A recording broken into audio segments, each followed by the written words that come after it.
Hello and welcome to the Kamla Show, where we bring you interviews and conversations with technologists, filmmakers, and newsmakers from in and around the San Francisco Bay Area. My guests today are filmmakers Karim Amer and Jehan Noujaim, whose film, The Square, has been nominated for an Oscar in the documentary films category. Their film has won 2 audience awards, one at the Sundance Film Festival and the second at the Toronto Film Festival. Congratulations, welcome to the show. Tell us a little bit about the film and your Oscar nomination. It's a deeply personal, emotional story that people have been able to connect to, whether or not you're interested in Egyptian politics. Such vast separation between rich and poor, which is what sparked this revolution. I mean, the initial demands of the protesters was bread, freedom, and social justice. But number one was bread. What do people want in Egypt? They want jobs. They want the ability to send their kids to a decent school they can afford. They want affordable health care, issues that people all over the world want. And I think that if we don't recognize that the square is a symbol for squares all over the world, in every city there's a square, and that people, if we want to affect world change, it's only going to happen by people claiming those rights. I mean, in terms of the Oscar stuff, that's not in our control. It's obviously it'd be very incredible to get a nomination. I think both of us are driven for this film to receive a nomination, not for personal accolades, but more because what a nomination could do to the trajectory of this film, to really get it out there. It's a foreign language documentary film. It's not, from the outset, it doesn't appear like it is for everybody. It's not a teenage vampire movie.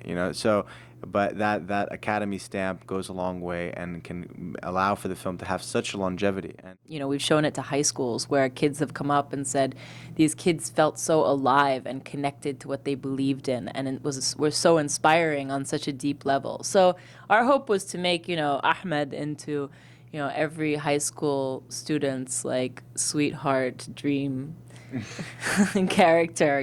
Forget this image that we keep spreading of the Arab terrorist. We wanted the forward-thinking, enlightened Arab revolutionary. So we're hoping that the film gets out there. Currently, with the film, having some difficulty in releasing it in Egypt, all of the international press we receive and all of the audience support that we're getting everywhere is making the film unstoppable and will allow the film to have to be seen in the Middle East, regardless of what the authorities try to do or say.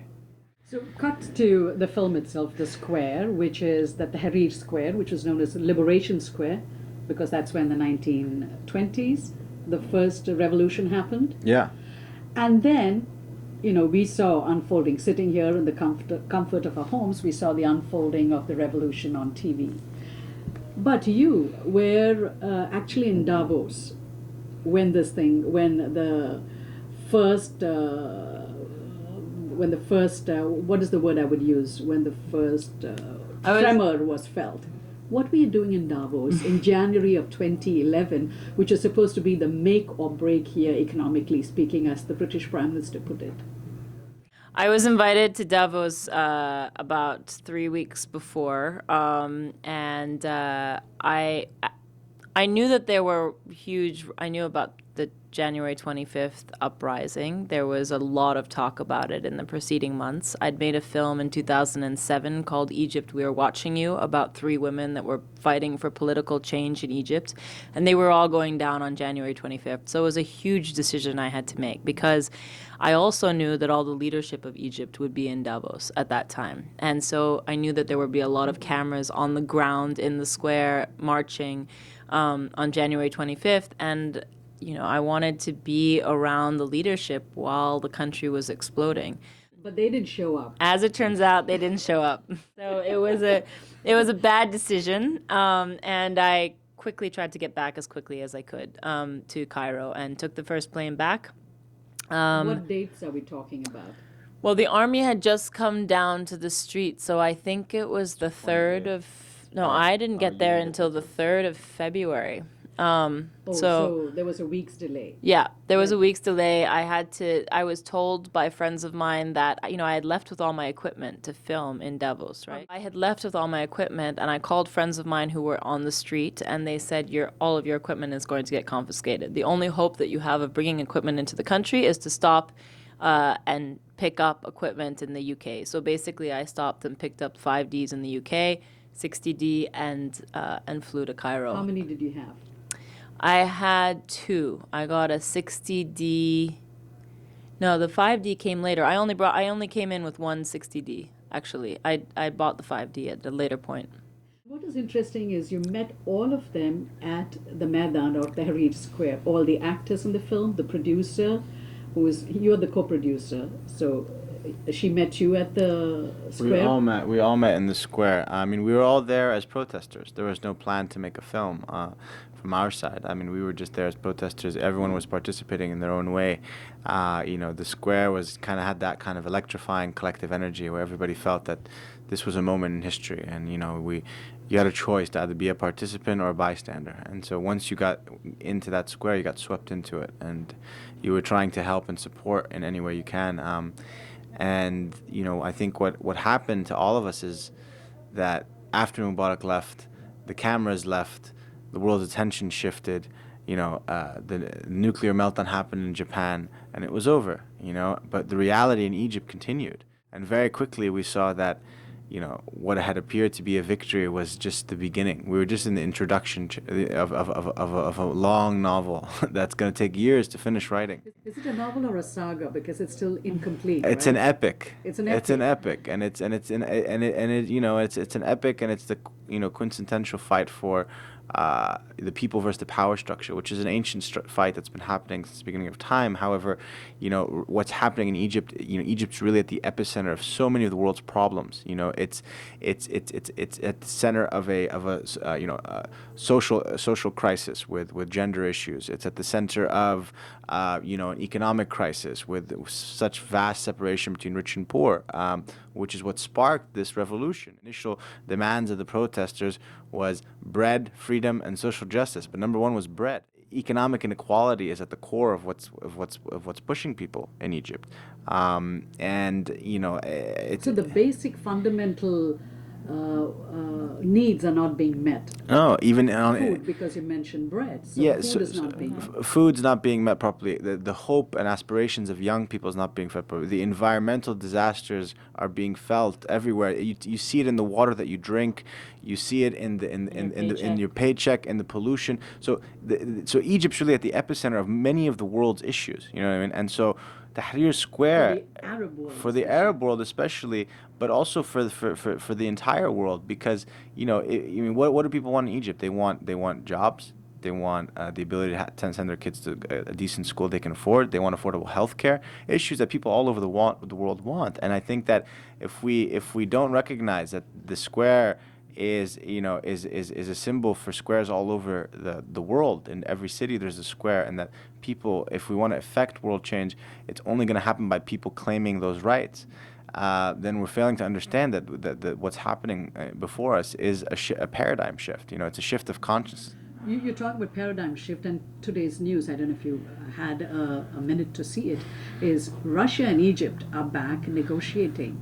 And Russia was the old ally under Nasser in the 50s. Mm-hmm. So there's a pivot happening. Some people call it a small pivot. What do you think of it? Because your film traces the changes that happened, how the revolution unfolded, and then how your president was overthrown, and then how there was election, and Morsi came back, and then Morsi was let go. So within a span of 2 years, you've seen a lot of upheavals, and now comes this where Russia and Egypt are talking. What do you make of that? I think I think competition is good, right? I mean, I think that the American-Egyptian relations have been an anchor for Middle East stability and peace for the last 30 years, but they've also come at a cost. I think that America turned a blind eye to the stagnation that was happening in Egypt under the Mubarak regime, and the result of that stagnation, Mubarak's ultimate crime is he killed the dreams of an entire generation.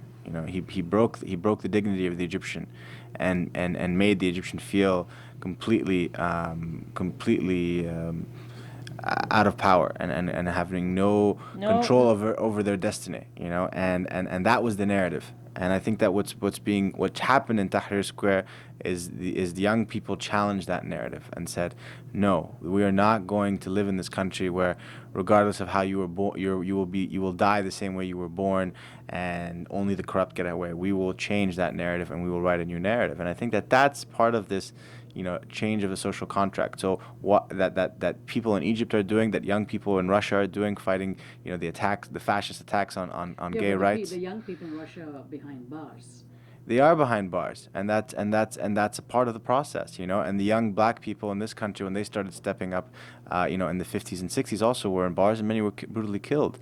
But I think that we're seeing interconnectedness also happen, where activists in Egypt and Rio de Janeiro are all learning from each other. I mean, even people in India, when I remember when the rape happened, and millions of people came down to the street and said, we're not going to tolerate this. So I think what all of these movements have in common is it's an attempt of citizens trying to find a means to hold power accountable. And the way that we're going back to, which I think is fantastic in the digital era, is the street. The street is still the way. Regardless of all of the social media, it allows us to help in our communication. But unless you take a stake in the game, you are not going to affect any change. So the street, he talks about the street, and you went to the street, and the film actually has some very interesting characters. You have the scrappy street boy, you have a singer who made a name for himself during the revolution, you have an actor, a very well-spoken actor, and you have a filmmaker, a woman filmmaker, and then you have somebody from the Muslim Brotherhood whose family apparently until the 25th didn't know he was part of Muslim Brotherhood. How did you hone in on all these 5 or 6 characters that form the crux of your narrative? It's interesting. Sometimes I feel like you have the film gods looking out for you, and so in this case, we had the film gods looking out for us, because we met all of these characters during the first 18 days before Mubarak stepped down. Rajia Omran is a human rights lawyer. I've known her forever, and so she has some very strong moments in the film. Aida, who is the filmmaker, I knew from the previous film that I had directed in 2007 called Egypt, We're Watching You. She was in the streets and making videos at that time to expose the corruption during elections. And the rest I met in the square. So Ahmed, I fell in love with, as everybody does when they meet him. He is this super joyful, charismatic person that is highly principled, and he's in the center of action at all times. I mean, he's in the square, he starts talking, he's surrounded by 50 people within 10 minutes. So you knew that he was somebody that would always lead you to some fascinating situations. Khalid was incredibly articulate at some very confusing times. He's the actor. And he was there. He was an example of somebody that didn't have to be there, but he wanted to be there because he felt like he needed to have a hand in changing the country. This was so crucially important. He didn't want to be anyplace else in the world. And he also comes from a long line of political activists. His father was jailed. His grandfather was jailed.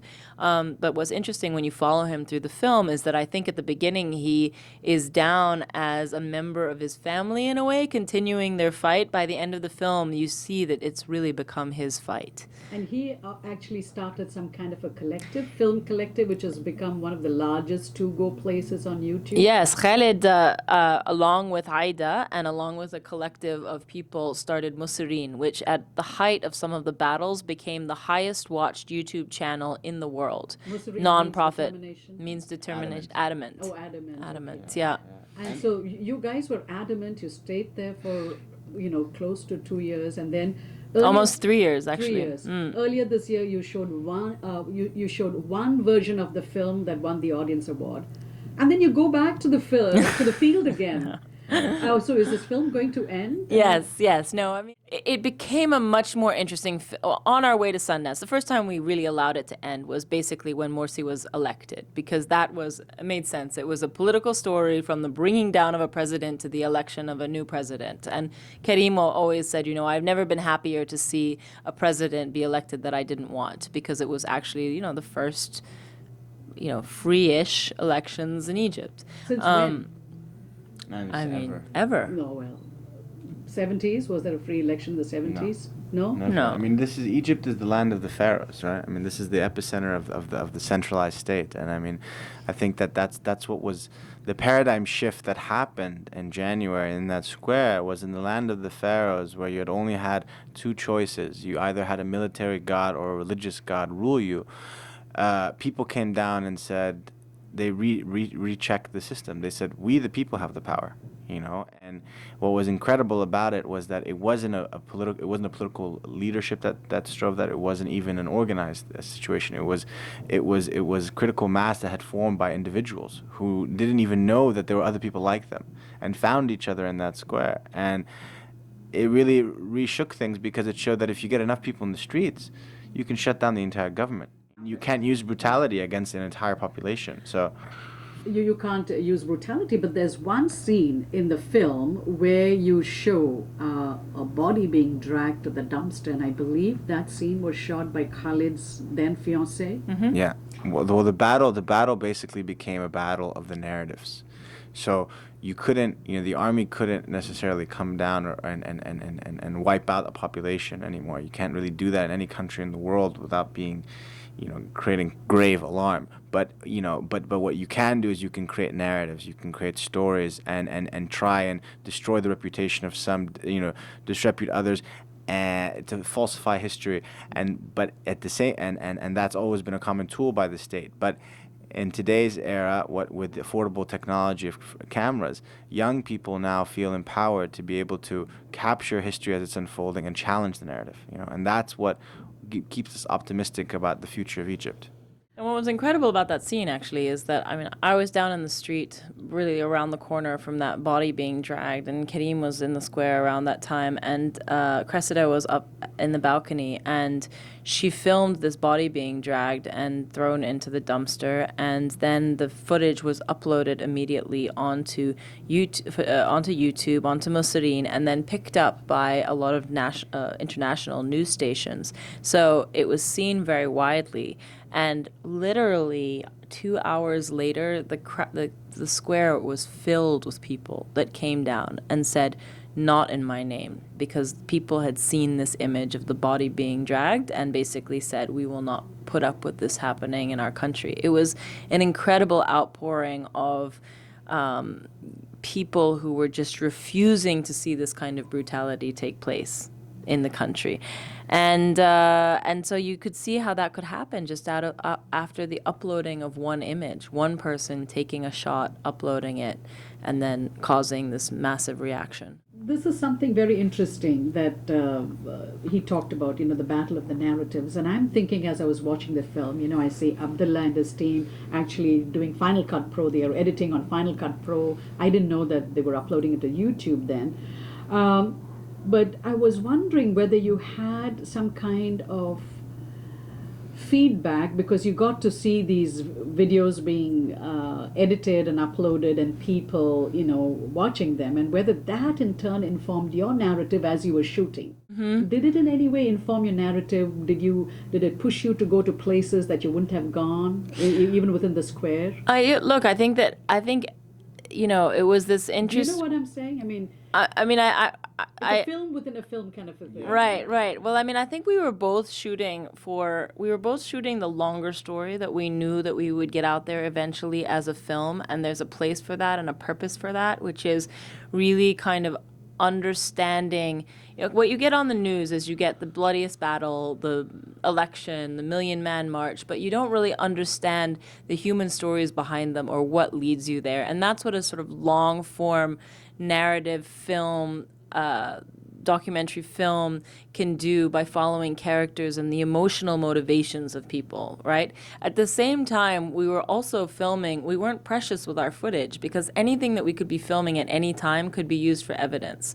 So we were giving our footage away constantly to Musireen, to news channels, to different places because it was, this was not footage that you could hold on to for 2 years until your film came out. It was very useful at that moment. So we were wearing multiple hats at the same time. There's one line, and I'm sure others have also commented on this line. The rich don't want freedom, they already have it. This is Abdullah's father, who is a physician, talking to his son about the revolution. And I'm thinking, you come from a privileged family. Your family lives not too far from Tahrir Square. You went to Milton, you went to Harvard.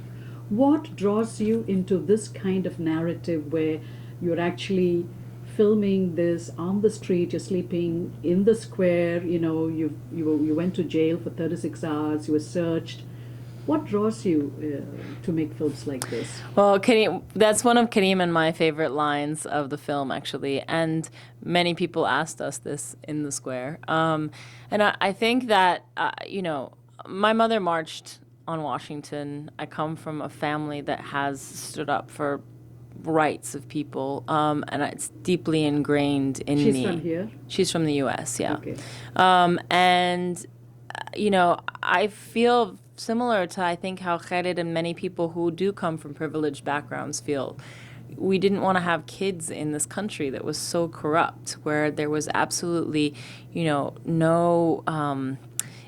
was no human dignity, there was no respect of people. And so everything, that corruption is very, very deep, and it affects your life no matter if you are privileged or not privileged. We love the line because it is true that, people who have money can escape. I don't have to be in Egypt. I could be in the States or in the UK, and the same with Karim. But I feel very, very attached to the country. I grew up there, and to me this was a love story to Egypt, and I was incredibly inspired being there and felt that when you see something that you don't expect, I marched against the Iraq War and nothing happened, right? And then I went to Egypt and saw people who had everything to lose putting their lives on the line for something they believed in. And it gave me a strength and taught me something that I've, never experienced before. And it increased my understanding of possibility. And that was amazing. I felt like if I can use the tools that I have, which is to be able to film and share stories and to be able to share that with the world, to take a little piece of that experience and share it with the world, then I'll have done something. And so that's why I was there. So is the film ended now? Is that it? Yes, the film has ended. It stands on it's now, we feel like we followed our characters, and you see our characters grow up in the film, and you've seen them fight against all of the major powers. They took down Mubarak, they fought against the military, and they fought against the Muslim Brotherhood, the faces of fascism in Egypt and around a great deal of the Arab world. And so we feel like the film has now reached an ending point where even though the revolution continues, the film and our characters have reached an ending point, and we feel very good about where the film stands. What's next for both of you? We have to get this film out as widely as possible. You've got Netflix already. They're going to well, they only have, Netflix has the US and Canada and Latin America and the UK, but we have the rest of the world, and it's very important for us to get the film out as widely as possible across the Middle East. We'd like to take it to India as well, and so there's a lot of work to do in terms of getting the film out. It's going to help a great deal. I've never gone for the awards run before with any of my films. This one, as Karim said, it's very important because it's a narrative that's important to be listened to, and we've already seen that the support from this part of the world has helped a great deal. So we've got that probably until March of next year. And then I'm looking into it's something I've been writing actually. So taking a whole different path. I mean, other than worldwide revolution, I think we're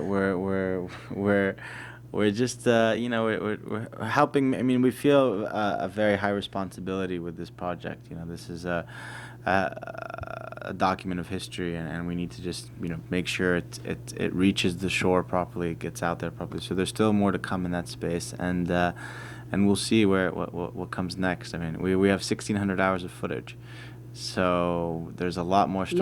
A lot more stories to be told. So How many do you have? What, thousands of SD cards? no, not that. I mean, we just reuse them, but yeah. Thank you so much. Thank you so much. Thank you so much for having us.